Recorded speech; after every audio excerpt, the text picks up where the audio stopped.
Hello, and welcome to the Read the Bible podcast. This is a resource from Imago Dei Church. I'm your host, Daniel Jansen. Everyone calls me DJ. I'm here with my beautiful wife, Crista Jansen. Hello, everybody. How you doing today? Doing good. Yeah? Yes. What's your morning been like? Very simple. What was your favorite part of breakfast? The avocado toast that my husband made me. Oh, made you. Yeah. Yeah. That's impressive. It is impressive. Yeah. I impress myself sometimes. This podcast is designed to take us deeper into the scriptures. Every month, and we have a Bible reading plan through our church that journeys through a different book of the Bible, and we create some study resources so people can dive deeper. This podcast is meant to accompany that. Although you can also listen to this podcast as a standalone thing if you want to just learn more about the Bible and to dive deeper into it. I think the main conviction, Crista, that you and I have is that people should be reading the Bible. And just why is that important, Crista? Like, why would we say you need to read the Bible? Yeah, well, the scriptures are a gift that God has given us as a way that we can know who he is. Like, this is how God has revealed himself, the primary way that we can encounter and know and understand who God is. And so reading the scriptures is it is like the primary way, not the only way, but the primary way that we can encounter God and be shaped by his spirit. And so, yeah, whether or not you're following the official Imago Dei Bible reading plan, just reading the Bible is what we value and what we want to encourage our church to be a part of. And so this is a resource to help you do that, but it's not the only way to do it.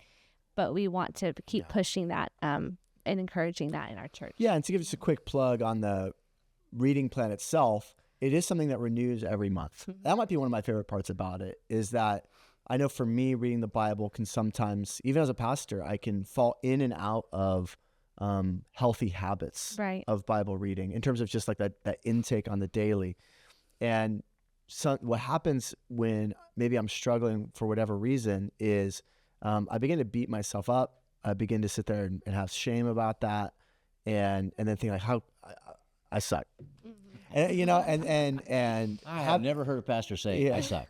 I say it a lot. That's awesome. But having a plan that helps push us into reading the Bible, but then also restarts every month, does allow us to sit there and re-engage, if we've fallen behind. So I want to just commend that to you, and we'll get to the book that we're reading this month, but I want to introduce our guest today. This is Pastor Dave Van Lant. How are you doing today? I'm doing well. Yeah, awesome. I'm glad to have you with us. Dave preached for us at Imago Dei this past Sunday. I'm going to throw the ball to you in a second, Dave, but actually I have a question for Crista. Okay. So Dave is famous for singing in his sermons. And, this past Sunday when he preached, his wife, Sandy, was not in attendance. She was out of town, which meant Dave had no filter. He had no one in the congregation shaking their head saying, "Don't do it." And so he sang 4 times this past Sunday, which we're all teasing him about a little bit. But honestly, it was great. So Crista, my question for you is, what was your favorite song? My favorite song. I told this to Pastor Dave on Sunday, and my favorite song was "The Love of God" when he sang "The Love of God." That was my favorite by far. Yeah. I think I told DJ, I said, there's nothing better. And I mean this truthfully, even though everyone's giving, we can jest and have fun, but there is nothing better than really hearing a man just sing worship to God. Like, just like that, you just can't help, but like that you could say the lyrics, but it's just like, no, but I have to sing them. And that comes, I know, from a true heart of affection for Jesus and worship. And so even though I know it is fun, and Bob Dylan was in there too on Sunday. It was a Christian song, though. Yes. But "The Love of God" was my favorite because honestly, like I could listen to that.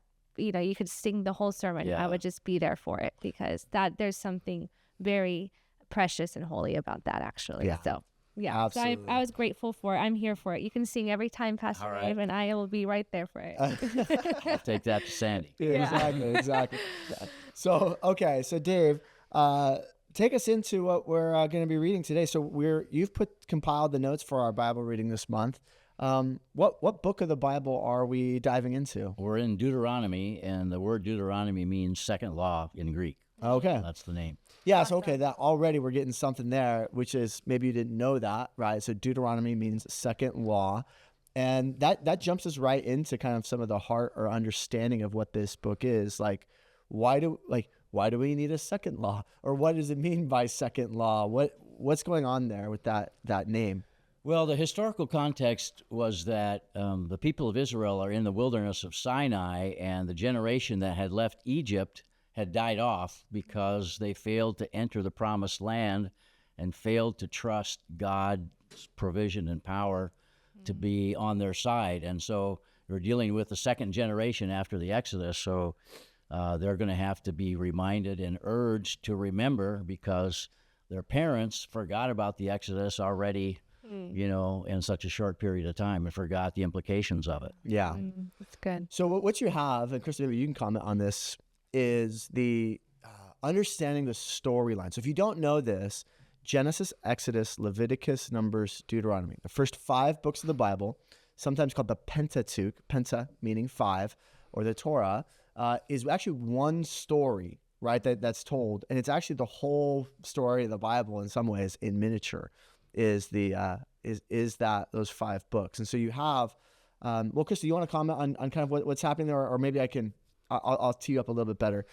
In Genesis, you have creation, you have the fall, and then God making this promise, hey, I'm going to create a nation, I'm going to establish you, I'm going to bring promise through that nation. And that's what Genesis does, is it unfolds the story of how that is born. Exodus, it's in jeopardy, they're enslaved. It's enemy and darkness seeking to crush that out and oppress God's promise. God powerfully redeems and Exodus, he gets them out of slavery, and he brings them to a mountain where he gives them his law. Yes. And he gives them the law. And the purpose of the law is that you would know me, and you would walk with me, and my presence would be with you, and you can experience this blessing. And you see that in Exodus, and then in Leviticus is the continuation of that law and the establishment of the priests and the tabernacle and this way of living with God. And then in Numbers, what we find that they fall apart. They do. And they do not keep it. And that actually, for all the Exodus that happens, there's still sin within them. And they go on this 40-year journey where they are, that generation that rebelled against the Lord dies out, and they wander in the wilderness, and they're tried and tested in the wilderness. And now in Deuteronomy, they are on the edge of the promised land. And it's like before they go into the promised land, before they go in, Moses rallies everyone together and gives like the big remembrance. Like, hey guys, don't forget who God is. Don't forget what he's done. Don't forget who you are and who we are called to be. This is like okay, we're going to enter the promise, but let's make sure we're all on the same page here, that we remember who God is, because our ancestors forgot. And it cost us a lot. We had to wander in the wilderness, and this is a new start. This is a new chance. And Moses isn't going to get to go with his people, right? Like, that was part of his consequence. He has to stay behind. And so he's here. Let me give this final word to you, this final remembrance before you can go into the promised land and live the life that God has called you to live. Exactly. So the second law then is not a new law. Right. No, it's a rehearsal of the former law, or the primary law, the only law. Yeah. And a key thing there is remember. Well, I'm already wanting to jump way ahead on some stuff as we share that, because I think understanding that storyline helps us place some things in context and understanding how things go. I'll try and do my best to save some of my thoughts here. Throw it back to Dave. So Dave, I mean, what are some of the key themes then as we jump into this book and we look at it, understanding all that context? This is Moses restating the law. They're on the edge of the promised land. They've gone through the wilderness. What are the things that we find? I think the most important one is what you already mentioned. It's to show a new generation of Israelites, when they enter the land, how to live in a love relationship with God. And so sort of the Deuteronomy has been called the heartbeat of the Old Testament, and the heartbeat of Deuteronomy is chapters 5 and 6. Chapter 5 rehearses the giving of the law, and then chapter 6 has the famous Shema, which means hear or listen or obey. Hear, O Israel, the Lord our God, the Lord is one. And you must love the Lord your God. And so it's about how to live in a love relationship with him, and understanding that it was God who liberated them from slavery. So he was the one who loved them first, as John says in the New Testament. We love because he loved us first. And so they were reminded that the one true living God is the God of love. And then also there's the issue of monotheism, the Shema, which the faithful Jew would recite daily. Hear, O Israel, the Lord our God, the Lord is one. Yeah. And they're repeatedly called to remember what he had done. I think around 25 times at least, Moses either urges them to remember or urges them not to forget. And so that theme is constant. And then it's also interesting that in chapter 4, Moses commands them to obey the commandments so that they can be a light to the nations. And so it points me to the Great Commission as we know it, make disciples of all nations. So even then, God didn't just pick Israel because they were his favorites. He picked them that he could reveal himself through them. And that's how God always addresses evil. From the beginning in the Garden of Eden, when Adam and Eve sinned, there was the promise of the seed of the woman. The seed is singular, the offspring, not mankind in general, but the offspring of Israel. And then when the population of the planet builds the Tower of Babel, God disperses them, but then calls Abraham, and then immediately says, "I'm going to bless all the nations of the earth through you." And so we find that those themes reiterated here. Yeah. So if I could just kind of number those, what I heard from you was the idea of remember. That there's a real call to remember and not forget. Yeah. To look back. There is the there's the other one that you said that had right access to my brain. I can't grab it. Remember the love. I was going to wrap that up. That was going to be my final. How to walk in love with God. How to walk in love with God Okay. seems to be kind of the overarching thing there. And then there's this piece of just the goal or purpose of everything is this global thing that God is doing, and it's not isolated to Israel actually, but he's doing something in them that will bring blessing to them and to the nations and the world as well. Crista, I'm curious for you. You mentioned it already.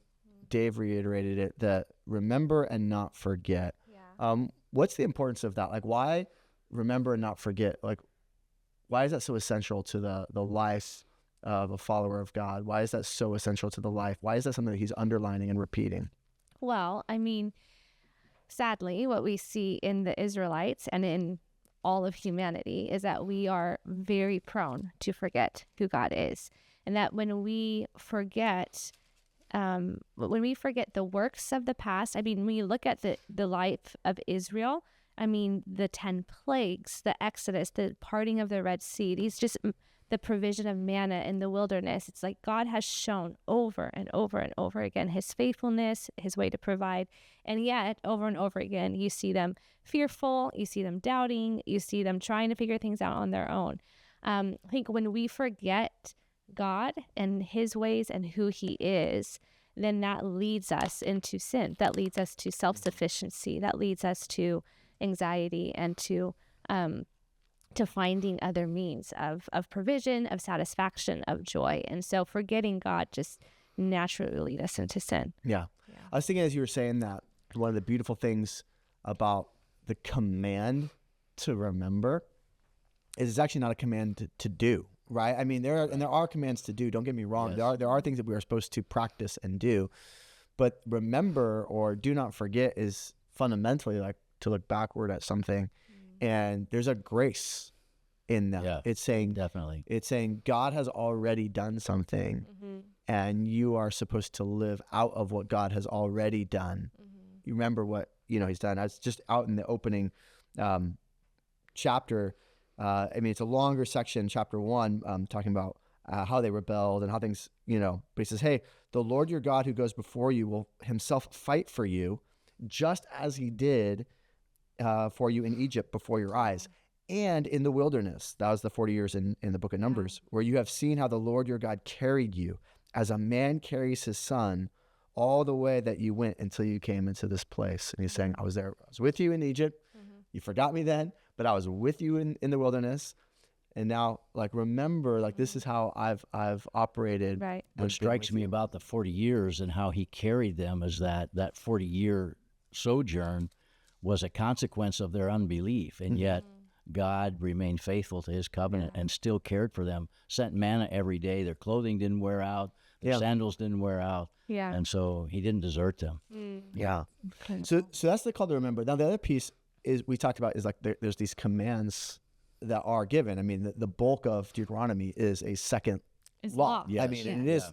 I mean, the bulk of Deuteronomy is a bunch of laws that lead up to kind of famously is at the end you have blessing and cursing, right? At the end of Deuteronomy, they say, as you go into the land, there will be blessing for obedience and cursing for disobedience. Dave, can you help us just understand how are we supposed to read these laws and even the blessing and cursing, you know what I mean, kind of command? Like, how are we supposed to process that? Like, what is that supposed to teach us and instruct us as we in the modern day are reading, laws? Like, what do we do with that when we read those? The first thing that comes to mind is that we need to grasp the dynamics of what it would take to create a nation, right? Yeah. I mean, we just assume the nations are ready-made, but God was forming a people, a nation, and so they needed not only law, every nation has laws, but they needed a law that they could trace directly to the Creator, the ultimate judge, the ultimate authority, the ultimate word. And so there's that. I mean, we tend to see commandments as not necessarily inviting obligations that we need to keep. Yeah. But Moses says at the end, keep these commandments, for they are your life. And so not that we need to apply specific blessings and curses to our own lives. At the same time, there are consequences for disobeying God's commandment. And so we need to take that seriously. We need to take our ongoing sanctification seriously, never forgetting, however, that God is a God of grace, and that when we sin, he doesn't desert us. And Moses, even when he gives the curses, he knew in advance that they would fall.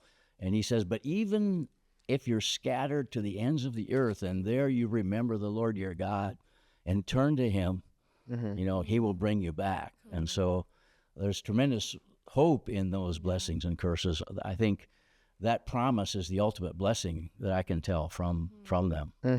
Yeah. So good. Yeah. And it's important that I think to see, and this is part of what's happening. You mentioned Jesus' temptation and he's quoting Deuteronomy. Yeah. And we talked about this in our podcast last month with Joe when we read Matthew, is that what Jesus is doing in the whole Gospel of Matthew, but specifically in that temptation, is he is succeeding where Israel failed. Yes. Exactly. He's purposefully retelling that story. He's purposefully quoting from there, like he is the faithful one where Israel has failed. And so the law, the blessings, the cursings, like Israel did not keep these. Like, fast forward. Yeah. And neither can you or I. Exactly. But I mean, in terms of like our ability to okay, I obeyed, therefore I'm blessed. I disobeyed, therefore I'm cursed. It's like our journey is going to be ultimately about grace and about being made new, and that comes through Jesus, who bore the curse on our behalf, even though he deserved blessing, so that we might receive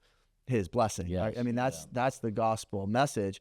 And then I think then when we read these laws, what we're trying to seek after is the heart of God, of what he's trying to create and what he's doing. And I think that's where you get to, you mentioned, this is the one I missed earlier, monotheism. Right? I mean, that mono meaning one and theism meaning God, that there is one God. And that's the other big theme that's in, again, the whole Bible, but Deuteronomy really makes explicit, is it's God and God alone. It's Yahweh that you worship, serve, love, obey, listen to, that he is worthy of your wholehearted devotion. And that's this love relationship that you're brought into. Love the Lord your God with all your heart, soul, and your muchness, your strength, and that you worship him and him alone, and have no other gods. That this mindset, it dominates and shapes how we view and walk in life. Yeah. Yeah.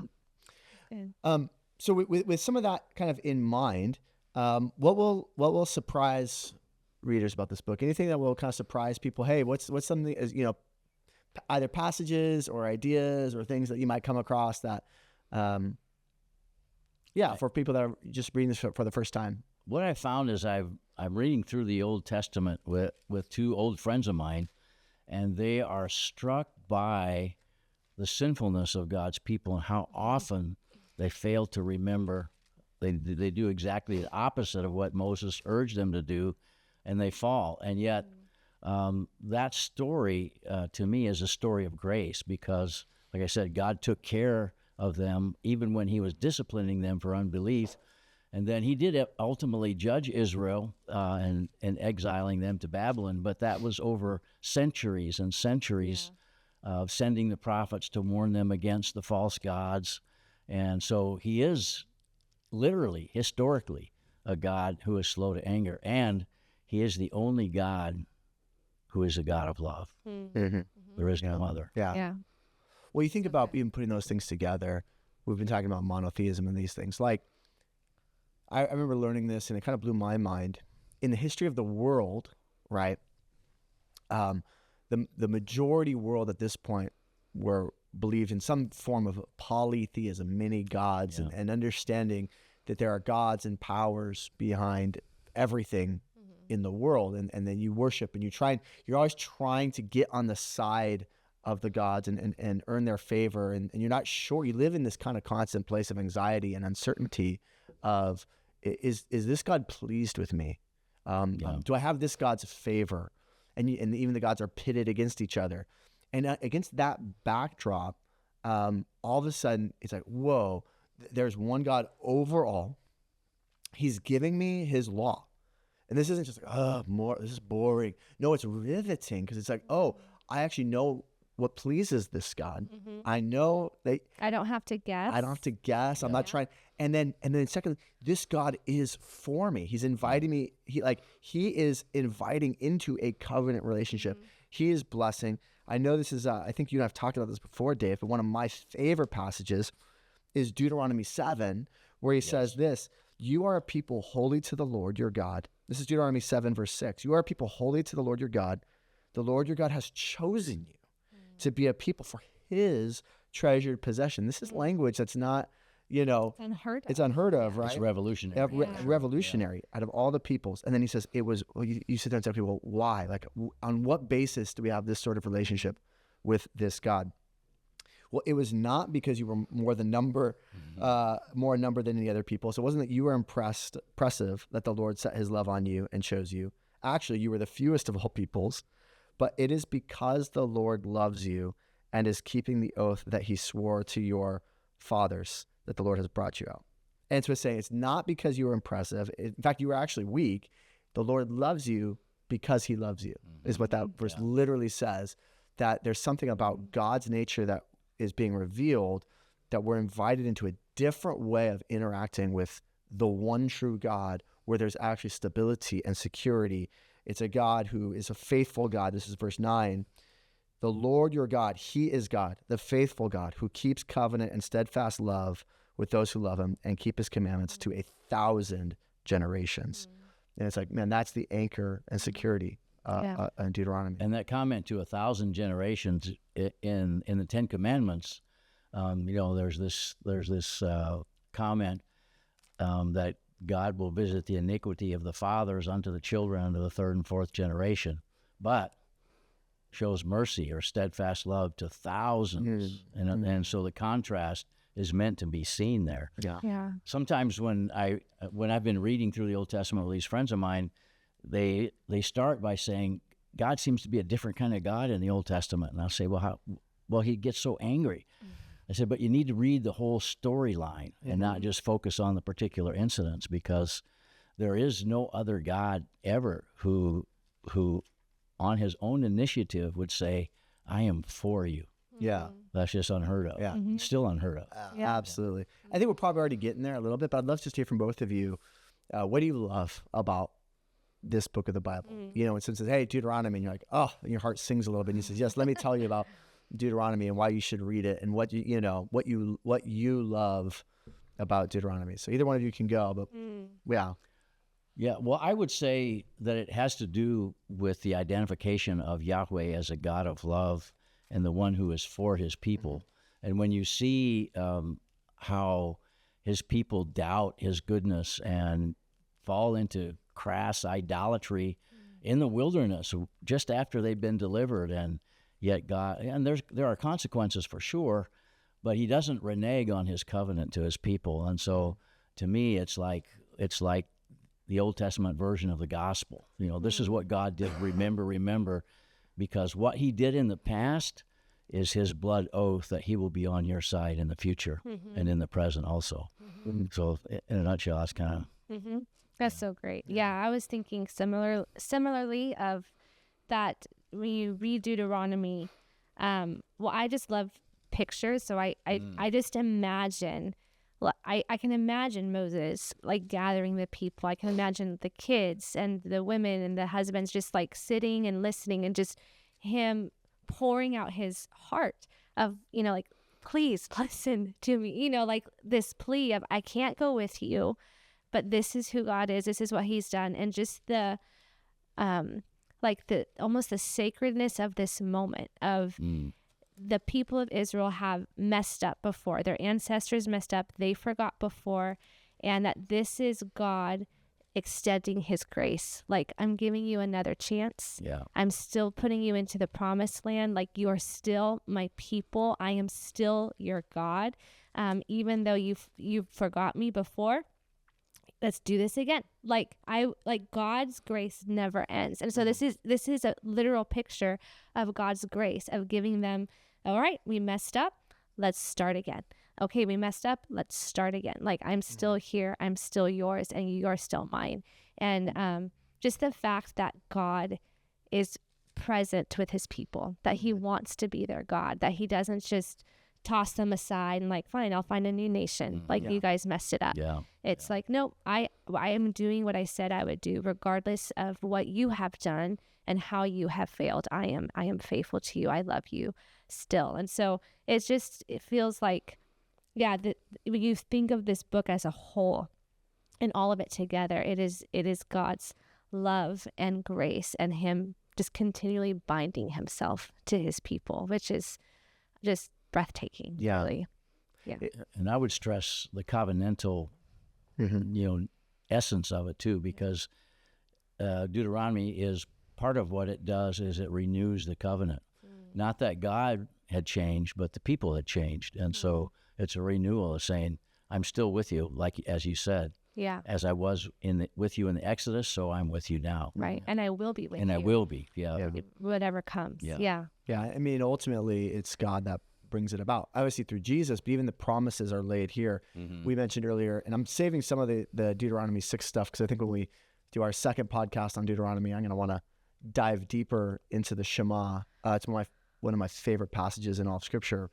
But you have that, Hear, O Israel, the Lord your God, the Lord is one. You shall love the Lord your God with all your heart, with all your soul, and this weird word which I've been taught to translate as muchness, or your strength, and your resources. But that's the kind of this command that's given. And then at the very end of Deuteronomy, blessing and cursing, and what do you do? Repentance if you fail and all that stuff. It says, this is chapter 30, verse 6, the Lord your God will circumcise your heart and the heart of your offspring so that you will love the Lord your God with all your heart and with all your soul, that you may live. Like that God is actually the one that brings about the power to even do this. To do it. And ultimately that's through Jesus and the regeneration of the Holy Spirit, like that we are actually able to live and walk. And Paul actually refers to that, the truly circumcised in Romans 2 are the ones who have been born of the Spirit. Yeah.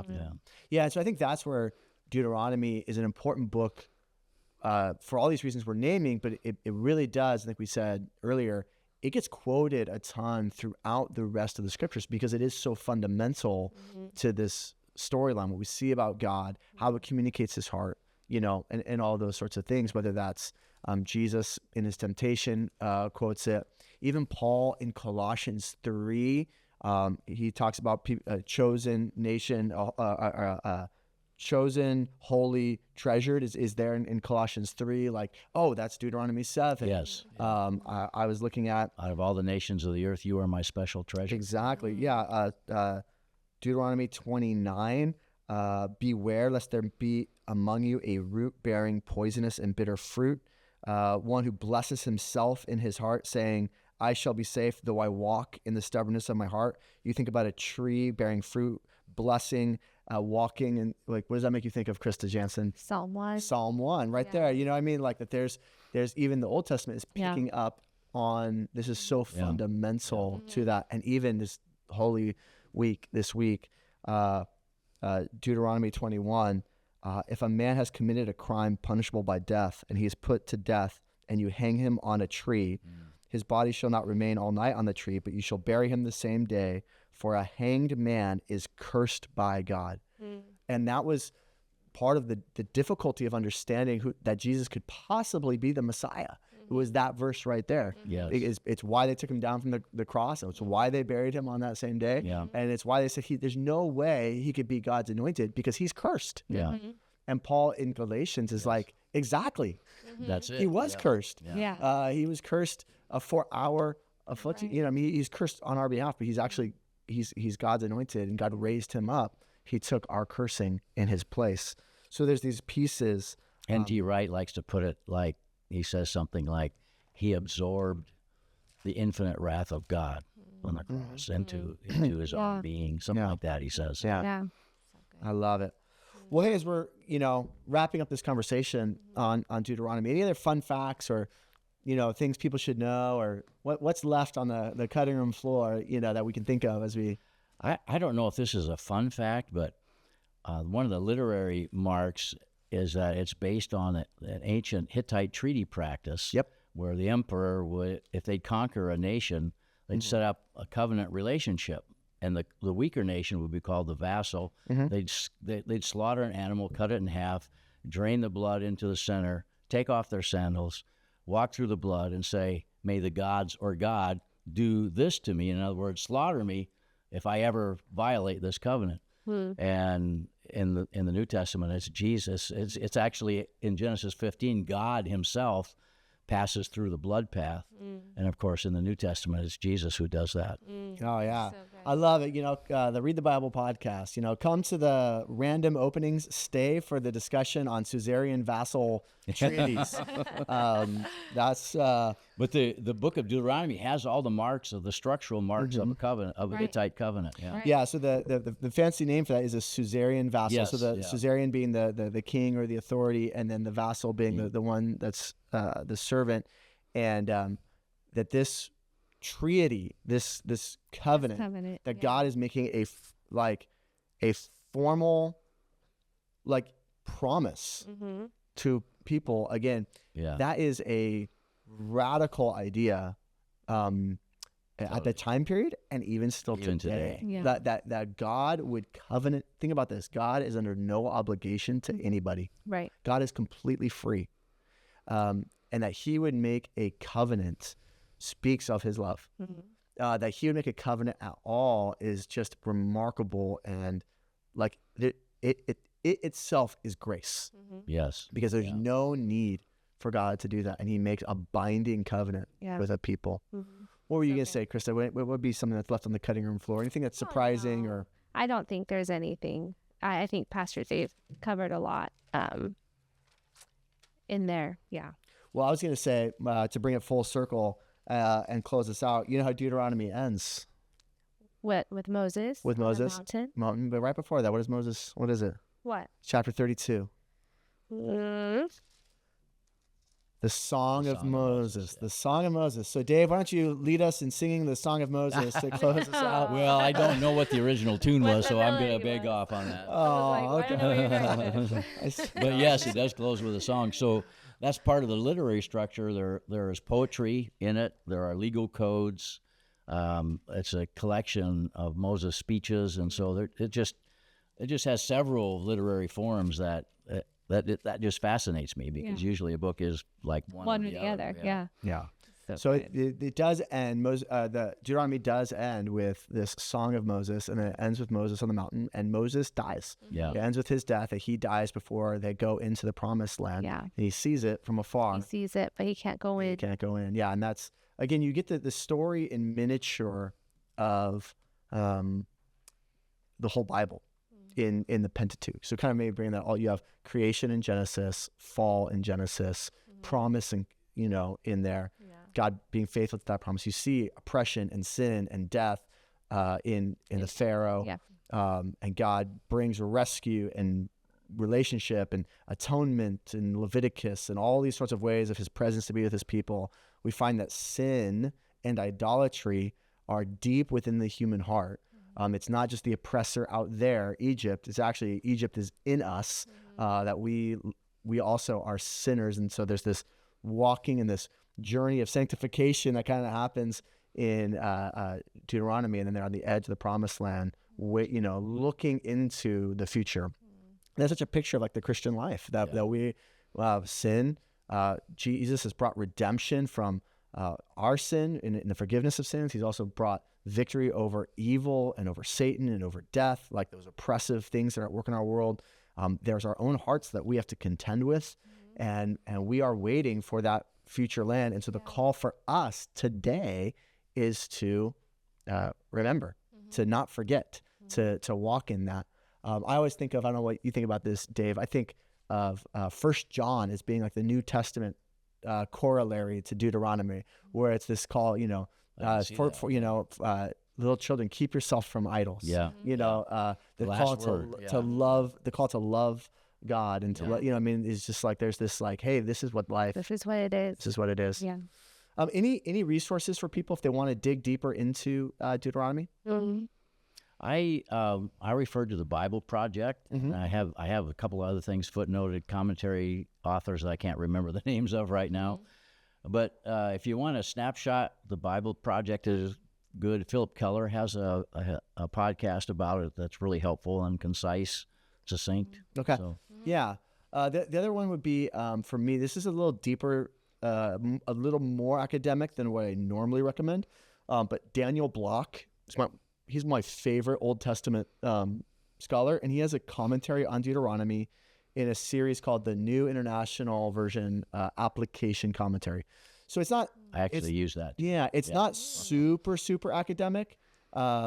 It's readable, but it might be stretch some of you. But if you were looking to go deeper, that would be the first thing that I would get at it. Yeah. And then Christopher Wright, who's another one of my favorite I used him scholars, would be, he has a commentary on Deuteronomy. Both of those would be like one step maybe more academic than what we might normally recommend for just a kind of every person in the church level. But if you want to stretch yourself, those are two good places to push yourself on. And they are readable, I think. Oh yeah, they're not crazy academic. Yeah. It's not crazy, in the weeds.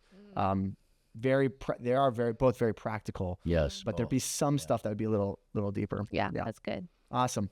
Well, hey, so good to sit here and talk around Good to be Deuteronomy. I just encourage you, church, as you read this and go forward, that you would find life in God's word and continue to find blessing in that. So if I may just part with one final word, I like to tell people that the Bible is God's life force in linguistic form. Yeah, that's why there we go. Come on. Yeah, that's so good. Well, with that, signing off, grace and peace.